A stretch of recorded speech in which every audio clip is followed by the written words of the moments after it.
Tiene la palabra el excelentísimo señor And now, His Excellency Barack Obama, President of the United States of America.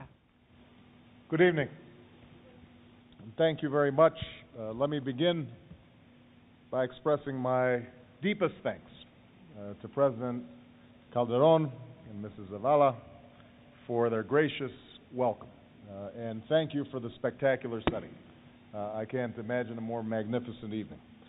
This is my first trip as President to Mexico, and it's one that I will always remember fondly for the hospitality and the warmth that has been provided to me during my brief visit. Earlier today, we conducted a series of productive meetings on a whole host of challenges and opportunities that we face jointly. We spoke about our deep economic ties, reflecting the $1 billion of trade that crosses our borders every day.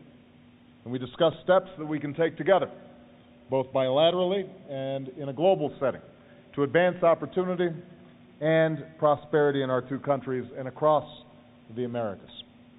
We spoke about the deep ties between our peoples and what steps can be made to meet our immigration challenge. And that involves passing comprehensive immigration reform in the United States, which I'm committed to doing, and it involves making certain that we are promoting increased opportunity here in Mexico. We spoke about our obligation to take steps to build clean energy together that can power our economies and beat back climate change in future centuries. And of course, we spoke about the grave dangers that the drug cartels are presenting to both our nations, that are threatening innocent men and women and children on both sides of our borders, and our shared determination to put an end to these drug wars. These are some of the critical challenges that we face as a result of a border we share. But what makes us good neighbors is not that our interests are always aligned, that we will agree on everything. In our long and interwoven history, we haven't always been on the same side of every issue, and there's no doubt that in the future there will be differences once again. What makes us good neighbors is a simple truth, that our people share so much more than common challenges and common interests. We also share values and ideals. We are both a people who know the meaning of hard work, a people who know what it means to struggle and to sacrifice on behalf of our children and our grandchildren, people who know that strength comes from faith and from family, people who've known hardship and trial and persevered in the face of great odds. That's the story of the separate struggles for independence that have made our nations who we are. Struggles that are forged on this continent, two adjoining nations founded on a set of shared values.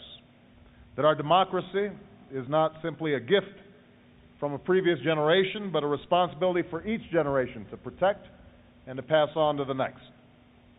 We both understand that no one, whether through influence of politics, the power of money, or the fear of force, is above the law, and that we are, every one of us, equal, endowed with the basic human rights that spring not from our laws but from our Maker.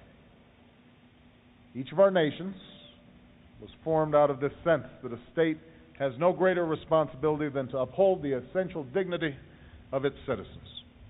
That was the promise of my country's struggle for independence. That was the promise of Mexico's struggle for independence. That was the promise of American independence.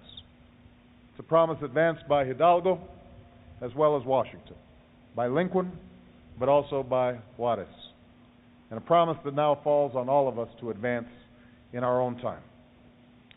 More than 60 years ago, at a moment when our world was consumed with war, one of my predecessors came here to Mexico to reaffirm the relationship between our two nations. In a speech to the people of Mexico, Franklin Delano Roosevelt said, "Our peoples are finding that they have common aspirations. They can work together for a common objective. Let us never lose hold of that truth." That was President Roosevelt's message then. That is my message now. And I'm confident that if we continue to draw strength from our common aspirations and purpose, from our common objectives, if we continue to act as we have during this visit in a spirit of mutual responsibility, mutual respect, and mutual interest, then that is a truth that we will uphold together in the months and years to come. And I'm so pleased that I have such an outstanding partner as President Calderón, somebody who has shown his courage and his bravery, as somebody who's shown that he combines a sense of principle with a sense of practicality, somebody who I know wants to be a partner with me as we strengthen our partnership and we make certain that the children of Mexico and the children of the United States are both seeing a future that's more prosperous and more hopeful than the ones that have come before. So thank you very much, everybody, and let me please make a toast to my host.